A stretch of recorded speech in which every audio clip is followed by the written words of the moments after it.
Hey, sister. Hey, sister. Join me, Courtney Lewis, And me, Carly Ferguson, in our conversational podcast about everyday situations.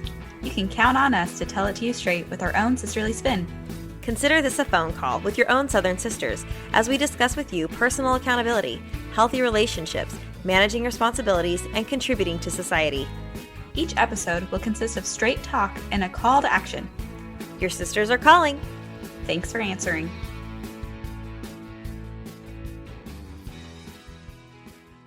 Welcome to Hey Sister. This is episode 28, Scrunchy Mamas. We're excited y'all are joining us for a new month, sisters. Our theme this month is all about motherhood. In today's episode, we'll explain the new term Carly recently introduced me to, being a scrunchy mom. We're going to talk about what that means and specifically apply that term, scrunchy, to labor and delivery. Carly and I are also going to swap birth stories today, so you'll get to know us in a special TMI kind of way. And speaking of TMI, we need to do a little content disclaimer today. As always, our podcast will never contain foul language or crude jokes, but today's episode will be diving into childbirth. We know this is a sensitive topic, talking about more sensitive areas of the body. So this might be triggering if you struggle with pregnancy-related issues, or if you don't like to talk about bodily fluids or bodily functions. But if you choose to stay for this episode, we promise it will be filled with lots of atta-girls and laughter along the way. And one last side note to you women out there who aren't mothers yet, please know we love you and our prayers and best wishes are with you in your journey. I know this is a hard comment to hear, but I've been there. So while I may not know your exact situation, I'll be talking a little bit today about my specific story if you want to stay tuned for that. Now, all those disclaimers aside, Carly, please tell us what being a scrunchy mama means. Sure thing. Scrunchy mom is the combination of a silky mom, which is one that prefers modern conveniences, things like a medicated birth, and a crunchy mom appreciates the natural simplicities and would be someone who prefers unmedicated birth. And there's a lot of variation and a range definitely between those two, but that's why the term scrunchy is just so perfect because we can all dabble between the two and enjoy aspects of both the silky side and the crunchy side and be scrunchy moms together. I love it. So Carly, you use the term unmedicated and not the term natural. Why is that? Well, all birth is natural. This introduction into motherhood is a privilege that our bodies are specifically made to do, but it doesn't come without a lot of patience, pain, and peeing your pants. We are not going to tell you whether a medicated or unmedicated birth is for you, but we want to share our experiences and highlight the commonalities of this strange initiation into the sorority of motherhood. This Hey Sisterhood sorority. Yeah. I'd love to hear, Courtney, please share your birth stories. I would love to. So on the silky, scrunchy, crunchy spectrum, I'm in the scrunchy middle ground, probably leaning more towards the silky side, but I've definitely tried a little bit of everything. And before I give my highlight reel, or actually it'll end up kind of being my low light reel for birth stories, I need to give a little bit of a backstory. For years, I didn't know if I would actually enjoy the privilege of motherhood. Within the first 3 years of my marriage, we were diagnosed with infertility. Specifically, after lots of testing, it was determined I had a condition called diminished ovarian reserve. We could do a whole nother podcast episode about infertility. Whole nother? There's a quirky Southern adage for you, by the way. I love the term whole nother. I use it all the time. But yeah, after we were diagnosed, we tried everything we could to grow our family in a rapid fire approach. We felt it was a very time sensitive issue because essentially my egg supply was diminishing after all, or depleting, with an estimated 3 to 5 year timeline before I was all dried up inside, so to speak. We tried medications to treat infertility issues. And then when those weren't successful, we moved on to in vitro fertilization, known as IVF. I was a fairly private person to this point in my life, but I learned that I was better able to manage my emotions by sharing our journey publicly. The process of IVF is intense, and in addition to opening me up emotionally, it was also eye-opening to see firsthand how truly magnificent the process of becoming pregnant is. I become much more appreciative and awe-inspired by the human body and modern medicine. I have to add, part of that being opened up emotionally and publicly was the fact that the romantic side of becoming pregnant was now gone. I'd have to drop my pants and let my husband look at the Sharpie lines on my butt so that he would know where to stick injections on on the left cheek quadrant 4 versus the right cheek quadrant 2. And it was kind of humiliating to stand there and not tighten a single muscle and let all your muscles be completely loose. I felt like you couldn't really stay private in that aspect. IVF didn't end up resulting in pregnancy for us. It was a very expensive effort, but I would still say even though we didn't get a positive pregnancy test result, it was still a positive experience that shaped my life overall. When IVF didn't work, we prayerfully considered our next steps, and we felt inspired to pursue both adoption and continued efforts for pregnancy. Over the next few years, we would experience failed adoptions, scams, and a miraculous pregnancy without any medications, followed by a heartbreaking miscarriage. Those were some very dark years. And despite the fact I'd had personal revelation that we would have the chance to be parents and that I would be a mother, and I had many faith-filled experiences along the way, I was still doubtful. But as the saying goes, it's always darkest before dawn. And in 2015, the sun rose bold and bright for my family as we ended up being blessed to adopt our oldest child, my son. And then 8 months later, we gave birth to my daughter. Next week, we'll have an episode to praise birth mothers, and we'll talk about the beauty of adoption. But this week is all about the beauty of childbirth. So I'll keep my comments today to the lessons I've learned through my 3 delivery experiences. Right off the bat, let me tell you what my dream delivery would look like based on the elements I've experienced from each of my kids' births. I like a hospital suite with a doctor I'd gotten to know throughout my pregnancy, a team of incredible nurses that even though I've never met them before, we end up being best friends and Facebook friends after my delivery. My husband is present to announce the gender of the baby right as he clips the umbilical cord because at my request, we've saved that element as a surprise until delivery day. My mom and my sisters would be there cheering me on, taking pictures and videos, and we'd be chit-chatting about normal life when I'm not actively pushing. And lastly, I'd be laboring with an epidural, but not induced. And I have to add, my favorite element of all is that the culinary staff at the hospital makes me my special meal right after delivery and brings a bottle of sparkling cider that my husband and I can enjoy quietly in our room with our new sleeping baby in a bassinet beside us. My dream delivery is also my perfect date. To quote Miss Congeniality, Carley, let's see, off the top of your head, do you know what is your dream date? I'd say April 25th because it's not too hot and it's not too cold. I knew you'd know. I've not delivered any babies on April 25th, but my dream date is with my husband holding hands and with an epidural and having had a super easy delivery and just enjoying the quiet moments and some sparkling cider in our labor and delivery suite. So, and a push gift. I do like a push gift. That's true. Yeah, we'll have to talk about that a little bit later, what things make me happy in the hospital. I've experienced each of those elements between my 3 births, never all of them in the same birth, but at least they've been bits and pieces here and there. And I see birth as the joyous celebration of bringing a life that was longed for into this world. I want my deliveries to feel like a party, not like work. That said, I love hard work and I love digging deep and getting sweaty and the feeling of accomplishing hard things and feeling connected to my foremothers. All that said, for my youngest child, I decided during my first trimester that I wanted to do an unmedicated birth. My husband was hesitant about my choice because he knows my body. Now, I'm about to share something, and this is where that TMI and that disclaimer about bodily functions and fluids and all that, we're about to get initiated here. Really embrace that sorority aspect. Here we go. So my husband knows that with my previous deliveries, I rip really bad. I have a very quick labor and I rip. So he was hesitant about this choice to go unmedicated because I have a tendency to push out my baby so swiftly. But I thought that if I could actually feel the baby descending, I would be able to control my pushes and tap into that inner warrior princess as the baby crowned. I wanted to know what it felt like to have a baby. Even though I'd loved my epidurals before and the experience of feeling essentially no pain during delivery, I'd also never felt what the female body went through as a baby entered the world. I saw my son's delivery as my last chance to know what birthing a child felt like. And I say my son Cash, I didn't know he was going to be a boy with Cash's pregnancy. I knew that this was going to be my last chance to feel what the female body can accomplish from start to finish during the pregnancy and delivery. Well, even after all the podcasts I listened to, laboring positions I'd learned, women I talked to, and excitement I'd felt in preparing for the style of birth, the one thing I didn't prepare for was the tightening of my body that would happen when I pooped. that was the straw that broke the camel's back for me. I had not considered that. In the podcast I listened to, they said that you'll know you're ready to have your baby when you have that sensation that you need to poop. But for some reason, I hadn't put two and two together that you might actually poop. So I pooped on my hands and my knees like a dog on the birthing table in front of my husband, in front of the nurses. Like, how could they ever be friends with me on Facebook after this?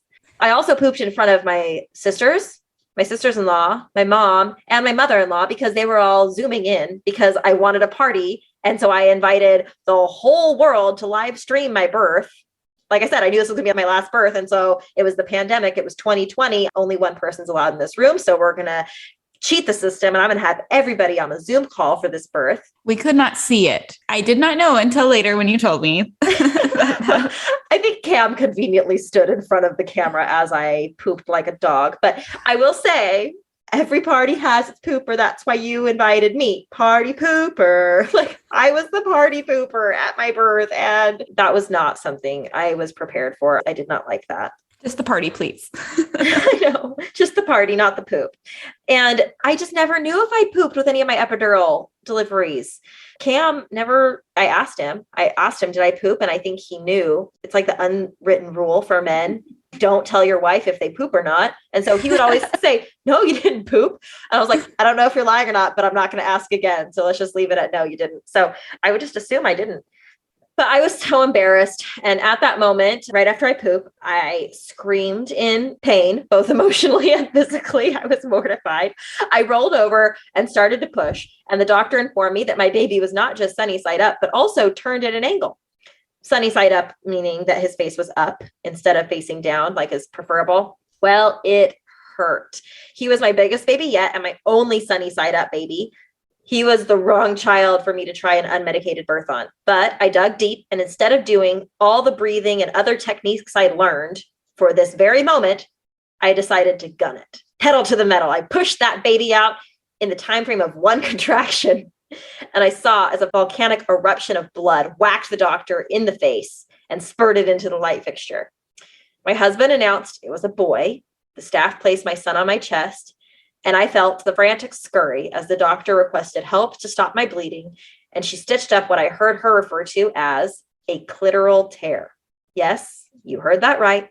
It was the worst I'd ever torn. And because I chose unmedicated birth, I felt that tear both during the delivery and afterwards as I recovered. Oh my gosh, just trying to say all that story again brings back some traumatic memories.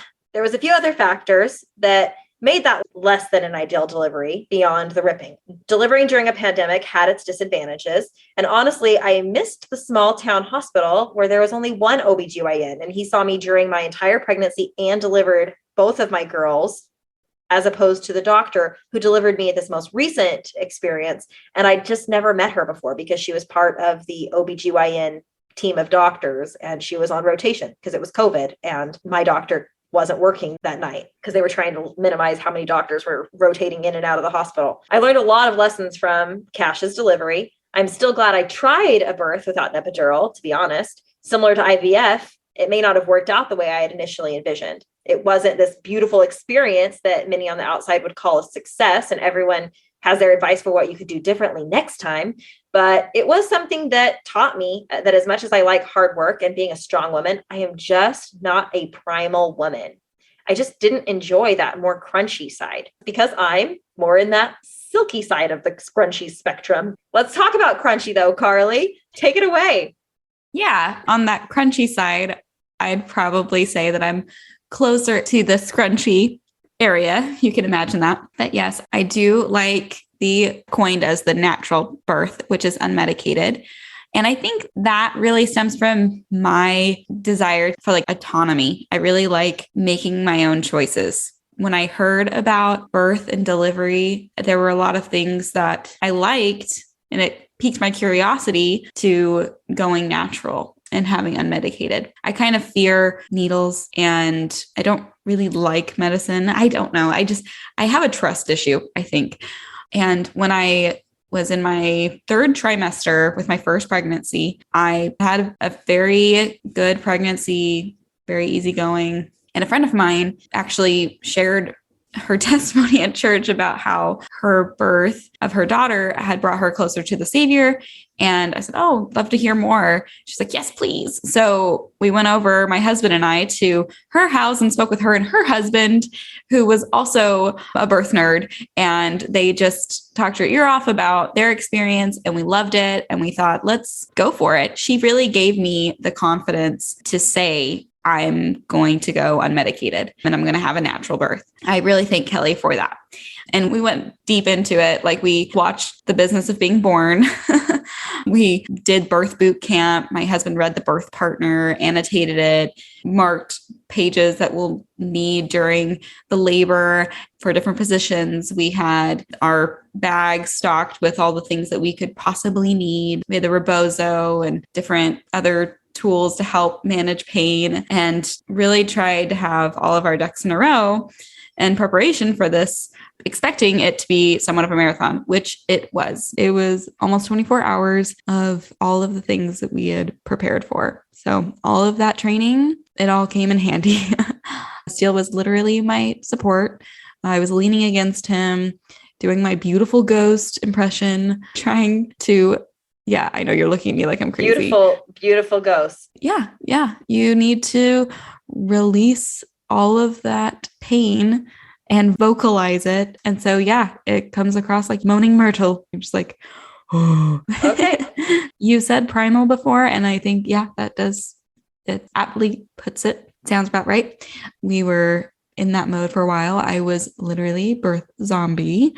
My team, that's what we call them. My midwife, Megan, was just amazing. I love her. And I had an amazing doula, Lauren, who was helping Steele to be my birth partner, my support during it. So we did a lot of position changing, sideline releases, because my son's head was going in the wrong direction. And so we were trying to shift that so he had the right route out. The whole time, though, the people around me made me feel like I could do it. And so I never second guessed that, even though the clock was literally at the foot of the bed the whole time. I think it's a good thing I can't really read an analog clock. Because it was just staring me face to face that whole time, how much time had passed of just me being in pain. But they say you can take anything for a minute long. And reading affirmations really helped. All of the above. Seriously. In the end, I was holding my husband's hand saying, the baby is coming. The baby is coming, like over and over again, because I was just trying to will this baby out. Seriously, when you're in birth, I feel like it is being between a rock and a hard place. You don't want to be pregnant anymore because it is insufferable. And then you don't want to be obviously in labor. You want the baby to get out of you.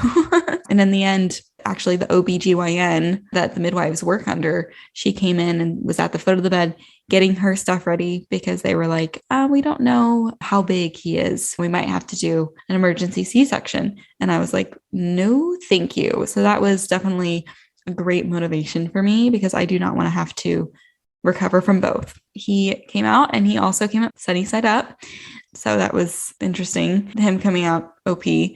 And so, yeah, it was really good to feel confident in myself. And then for the second birth, it made it feel a whole lot easier because I was literally standing up. It was so much faster. Gravity really helped. So I'd say he was redemptive in that way. It was a good birth. Seriously, I was like jamming out to Zumba music. So pretty cringy in its own way. It was only hard in my most recent birth. I thought the third was going to be just like smooth sailing. And alas, it was not, but not that it was bad either. It was still beautiful. It was actually harder for me because I felt like I was questioning myself more than I had in prior births because my midwife, who was new, I didn't know her very well. I didn't feel like she trusted me. That to me just makes a huge difference, is to have the support and the trust with your provider. And that's why even with my first birth, I switched providers in my last trimester. And I just recommend to people, if you don't feel comfortable with who you're seeing, or you don't feel that sense of trust and that they will trust your decisions, then I'd say find somebody else. It's awkward, but it's definitely worth it. So those are some things from my crunchier births, but things that I just love. And I think it's so fun to hear about all births. That's one of the wonderful things about this whole initiation into motherhood, is that we can hear somebody else's story. Like I hear yours, Court, and I like wince, obviously, like in those times, but I also feel your passion and that sense of celebration. And you've let me be there, which is so kind and loving. And they were beautiful births to be a part of and to be present for. I'm just a very private person and I haven't yet opened up to having other people there, but to each their own. Well, I think that's the part about birth that's cool is you also don't know what you don't know. And if you never tried a different style of birth, you don't know what you're going to be passionate about. And I think that was one of the reasons I also wanted to try an unmedicated birth is because I thought, I think I might love this. I mean, I dug a hole for my trampoline in my backyard. I'm a strong woman. I might just really love me a good unmedicated birth. And having tried it for my body and all the unique factors about me, I learned that it wasn't for me, but it's also awesome to hear your side of things because I love hearing about how your husband is there with you and that you love this experience of a team that's cheering you on and that you can get into that beautiful ghost that you're talking about and that makes you feel like a woman. You love it. And I love that for you. But for me, I just wanted to push that all away. Even hearing you talk about it, I'm like, that's just, as much as I wanted to try it, I should have listened to my instincts from the beginning. Even my husband knew me better than that. And my husband's not going to be the one who's annotating a book and learning how to read me affirmation cards during labor. To that point, for all women, it's a strength to be able to have a baby in whatever form or fashion resonates with you. There's a quote by Laura Stavoe Harm, and she says, "We have a secret in our culture, and it's not that birth is painful. It's that women are strong." I like that because it feels like it is putting emphasis on the strength and not just on the pain, although there comes pain any way, shape, or form. For all women who are able to birth, feel that pain, but immense love for our children is the reason, and that is a strength. That love is a strength. And birth unifies you. I mean, there's all kinds of science, and we're not going to get into the science about how the fact that birthing a child does bond you to the child because of the chemicals that it releases in your body. So there is that beautiful science behind birth and that it is, like you said, all birth is natural and it's naturally bonding you to your child. Mm-hmm. In a way, too, speaking of next week's episode about birth mothers, there goes another reason to why birth mothers are so wonderful, because they're thinking of their child's best interest more than the science and the bonding that they're having to actually fight. Because as a mother, you have that instant bond with your baby, and birth is just such a beautiful process. Carley, now that we've talked about this term scrunchy, we've shared both of our birth stories. I think it's pretty obvious to our sisterhood that between the two of us, you're the one who's more passionate about birth. You're the birth nerd here. I'm passionate about being a mother and I love motherhood, but you're definitely the one who is more educated in birth. Could you talk a little bit about what your takeaways would be for mothers preparing to have a baby? I think you are the most knowledgeable about birth for you. That's what I'm passionate about, is that each mother can feel what they want and that they can make those choices. So it's really just learning to advocate for yourself and what you want. I think it starts with curiosity, really allowing that to fuel you and not the fear of birth and worrying about what that's going to look like for you. Letting your curiosity about what you want your birth to be like lead you into making decisions. And you can make a birth plan. My OBGYN in my first pregnancy told me, oh, anyone who makes a birth plan is going to end in a C-section. And I think you need to feel confident in yourself. Look at it as a topic to study and to dive deeper into. Study it, read or listen to audiobooks, birth podcasts, YouTube channels, Instagram accounts, take a course either online or in person, open the conversation with other moms that you know, ask your hospital lots of questions. You can do a lot of research that help you feel confident, and really that confidence in your birth choices are going to help you, even if things don't go to plan. Having the confidence in what you would prefer ahead of time helps immensely. And that's what a birth plan is. You want to feel like, as well, the people that are around you are confident in your choices so that they will be able to advocate for what you are wanting. Keep people in the room with you that you feel comfortable with, like so comfortable with, like Courtney said, like you could poop in front of that's a pretty good litmus test. I have to say, if I was to say any one piece of advice to mothers who are trying to make that decision of, should I consider a unmedicated or natural childbirth? Can I do it? Should I consider it? If somebody had just asked me this question, it would have made my decision making so much easier. Will you feel comfortable pooping in front of your birth team? If that answer is no, then you need to not be doing an unmedicated childbirth. It's just not going to be for you. If your answer is, I mean, maybe it depends on who's in there, or yeah, absolutely, my body, I can do this. This is natural. Yeah, you are crunchy enough to handle this. If you are like, definitely not, I don't want to be pooping in front of my husband and my doctor or my midwife. If you're not there, then you need to not be considering an unmedicated birth, or you need to do a lot more studying before you're comfortable doing it. Because as much as I even knew that I was going to feel like I had to poop, I hadn't considered that I actually would. And if somebody had told me, picture yourself pooping, and are you okay with pooping in front of whoever you're having deliver your baby?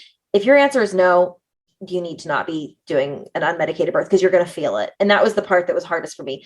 I don't care if I pooped with my other births. I didn't feel it. I didn't feel like an animal. I felt so informal. My body just tightened up. At that point, I wanted labor over as fast as possible because I was... Well, that didn't feel natural to you, right? It didn't feel natural to me. And even though I felt like I'd done all this preparation, and I love what you're saying, Carly, let curiosity fuel you, let it guide you. I tried to tap into that curious side of me. Mm-hmm. But to be completely honest, learning about birth, it doesn't excite me. You're different than me in that you are distrusting of some people. I love to trust experts. And so when I feel like I have a bond with a doctor that I trust, or I feel like I have trust in the hospital, I mean, we've had my husband on as a guest before. It's no secret that he works in healthcare administration. So when I'm delivering in a hospital where he's the administrator, I feel completely comfortable with the staff there. I feel like I'm going to be handled with care, as are all patients there. There's no VIP treatment or anything, but I feel comfortable. And I don't feel like I need to dive into details to understand birth, to appreciate it, because I trust the experts. But I love that if that fuels you, awesome, go for it, dive into it. But I also would give permission to women who, if you're more like me, more on that silky end of the spectrum, you might be comfortable saying, actually, I just want to trust somebody to make all the decisions for me. I know that kind of stuff kills you, Carly, but that's where I've learned I fall. Yeah. I would rather trust somebody to make those decisions for me and just let me drink my sparkling cider. Right? It's really to each their own. And you said that I am a birth nerd, and I think you might have said expert, but no, I feel like every single person just knows what they would prefer. And I think you need to follow that. I think really my heart is in that women can choose what they want to do. And if it's something that they want to try, that they want to try unmedicated, then go for it. I think too often we're told that you can't. And so that's the thing. I'm like, you can, if you wanted to do that. If you don't want to do it, then don't. It's not something that you get any kind of badge. And actually, that's really a good story. After I had Rush, I'd been in 24 hours of labor, and then we end up naming him Rush, which is super ironic. I go into the postpartum room, and our pediatric nurse, her name was Lulu, and she was so cute. But she comes in and she's talking to me, and I'm like, yeah, well, I actually went natural on medication. She goes, oh, honey, there's no reward for that. That was her response to me. And I wasn't looking for like any kind of award. And she's like, oh, there's no reward. I just loved that. Even like at the time, I was like, duly noted. Okay, not going to be sharing that. That's so funny. So yes, to Courtney's point, go for how you envision the end to be. Like, what kind of scene do you want to make? Having confidence in your team is very important. And I just want to add that you do not have to invite anyone to your birth to save their feelings. Do not invite someone to your birth because you feel bad that it'll make them sad or something. It is not about them. I'm sorry. They should love your child, even if they don't see their head crown. Honestly, they don't need to be there. No, it is something that is special, and you really need to feel comfortable. A lot of times the body will tense up if people are around, even just people from the staff, right? You can put on your birth plan that you would like to not have medical students coming in, things like that. You don't want somebody coming in and intruding in a very intimate setting, right, of people. And it can be, unless you're live streaming it. But I liked that. I wanted to do that. You did. Yeah. That just blew my mind. I was like, what? I can't even really look at pictures. Although there are those that they do natural and they have a photographer there. I could not even have a photographer there. I don't want that to be like what I remember. Can I just say though, one of my favorite memories of one of my births was when I was having Cora, my second daughter. And I remember being in labor and Carley was there for that delivery. So Carley and my mom were actually both in the labor and delivery room at that point with my husband. And I just remember in between pushes, which remember I'm on an epidural, so I'm pretending that it hurts. I'm like, oh, doing those pushes because they're telling me, even though I don't really know what it feels like. But apparently I was ripping as I'm doing it. And I just remember I'd close my eyes and I'd bear down and I'd push and then I'd open my eyes and Carly'd be someplace else. She was hopping around from like chair to couch and from my right side to my left side. And she was taking pictures. So I have amazing photography from my second daughter's delivery because Carley was this jackrabbit jumping around the room. I've never hired a photographer for a delivery, but having a sister there to take photos was so awesome. And I just remember in between pushes, closing my eyes and opening my eyes and it'd be like, where's Waldo? I'd be like, where's Carley? It was one of my favorite little memories is like seeing my sister hop around, taking photos from every different angle. And it was so cute. I mean, from angles that were tasteful, I think. Yeah, tasteful angles. And it was so beautiful for me because I hadn't even been pregnant yet to be there for Cora's birth. No, you were pregnant. Remember? You were pregnant with. I was pregnant. Yeah, you were pregnant. Yeah. That's why you were hopping around like a pregnant woman. Yeah. 4 months pregnant, hopping around. It was awesome. Right. Oh, that's right. That's amazing. So just have people in that you feel comfortable with. And if you are a person who's more private like I am, then just don't feel like you need to be inviting, as our mom has said before, the 7 dwarfs.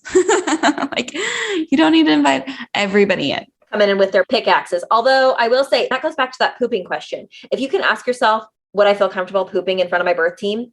And your answer is, well, maybe, depending on who's there. That would be a good time for you to consider, who would I want to poop in front of? Okay, you never want to poop in front of people, okay? Well, who would I feel comfortable pooping in front of? If you're like, hey, you know what? I would feel comfortable pooping in front of my husband. I would let my body loosen up and in front of my doula, but I would not feel comfortable in front of my sister or in front of my friend. They're going to make me tighten up. Then yeah, that's a good place to draw the line. With all of this, you just want the anticipation of the birth to fuel you to prepare. And packing is one of those things that you could watch so many YouTube videos about, right? What to pack. There's so many of those videos, but find one of those videos, a couple of them, make a list, bring anything that you could use. I won't speak to everything you could pack, but there's one thing that I've done. You mentioned me and my desire for a push gift. My push gift for my most recent delivery was actually a special treat to myself. I've always bought myself a new pair of pajamas or a nightgown of some sort to wear after delivery. It would be like a pair of pajamas from Walmart, nothing fantastic. But this most recent delivery with Caches, I splurged and my husband was supportive of it. And I bought myself a custom made robe to wear. And it was a wrap robe and it was made to the exact length that I wanted that would be flattering and feel comfortable, something that was easily accessible for breastfeeding and also easy to open up on my stomach so that when the hospital personnel have to do those checks of your tummy, they have to do those tummy massages they do after your delivery so that everything goes back together, right? And they have to keep working those muscles and they have to really push and be pretty aggressive with your tummy. So I need to be able to open that robe. And I absolutely loved it. And I feel like that was something that made me excited to have had this baby, to put on this royal brilliant blue robe that had this coral trim. And it was something that made me feel so special after delivery because I'd had this traumatic experience. And I felt like in all of my pictures, I look back at my pictures and I'm like, oh, I actually look really nice because I felt like that color looked good on me. And I needed something that made me feel beautiful, even though my body was all torn up down below. I feel like you need to find sometimes those little things that will make you smile. Obviously, your baby's going to make you smile. You don't want to overthink it. But if there's one nice thing for the baby to wear to leave and one nice thing for you to wear that makes you feel beautiful and maybe even a little luxurious, go for it. That's awesome. And I think it's so good because we tend to focus on the baby and what to dress the baby in and having something that is special for ourselves. We just did a heroic thing. I love that. I think with all of these different methods and preferences, it's going to be great to have conversations going forward with people around us. Seriously, it's amazing that women have babies every day. It is going on as we speak. Women are in there just like getting babies out, and then they are going on, right? And we are so grateful for these dear little ones that just caused all this damage on the mothers.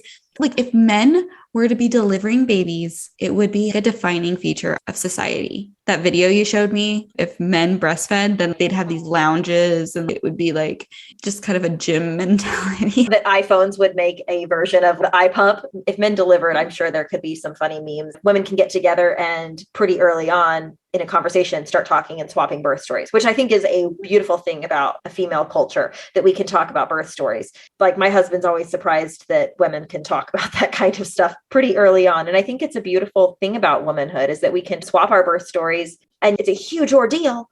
And yet it's commonplace because it does happen every day. Right. As we swapped birth stories, I think it's important as we go forward that when somebody is sharing their birth story, don't jump in too much with what they share, because it's their experience and they chose something for themselves. And sometimes it's a hard experience as well. You go through a lot of pain and it's not pleasant in those experiences. And what's hard is this attitude, like you have to endure it and you're a martyr to whatever becomes. And as long as it's a healthy baby, and it's like, yeah, of course, but it's really hard on our bodies. The more we can take from learning about ourselves and what we prefer and trying to craft that experience as much as we can to our liking, I think it's just supporting women and uniting in that cause to have our children with strength. As I said in that quote, we have a secret in our culture, and it's not that birth is painful. It's that women are strong. Really, we're just uniting, that we're all doing this together. And we're grateful for modern medicine and the choice to be intentional with the birth of our little ones. It's a range with no right or wrong. There are so many different choices that you can be silky, crunchy, or scrunchy, like most of us. Carly, speaking of scrunchy, we're doing a giveaway this week on our Instagram account. And sisters, y'all can win yourself the best scrunchie ever. We're excited to be doing this giveaway this week. I referenced a custom-made robe as one of my essentials that made me feel luxurious after my son's delivery. Well, the maker of that robe and our scrunchies for this giveaway is 3 Stitches Clothing, a small woman-owned business operated by Lauren Brown in Tucson, Arizona. You can find her on Facebook or Instagram at 3 Stitches Clothing. She specializes in handmade clothing basics and must-haves, and custom orders are always welcome, like my robe custom made by her. You'll find a link to her page and Instagram account in our show notes, and she'll also be tagged in our giveaway this week. So check out at the Hey Sister podcast for giveaway specifics and to see the variety of scrunchies she custom made for our Hey Sisterhood Mother's Day giveaway. Carly, I think we should make participating in our giveaway our call to action this week. What do you think? Sounds about right. So sisters, we encourage y'all to connect with us online and to try and win yourself or another woman in your life an adorable scrunchie from 3 Stitches Clothing. As fun as this has been, it's time to make like a baby and head out. But remember, birth is a unifying experience among all people. Being a mother is a divine calling that brings us closer to God. We are excited for this month, reflecting on this integral facet of society. Thanks for answering the call this week.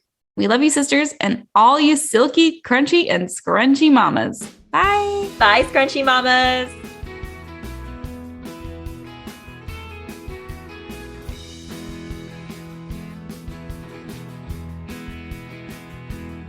So I was literally leaning on my husband as my support.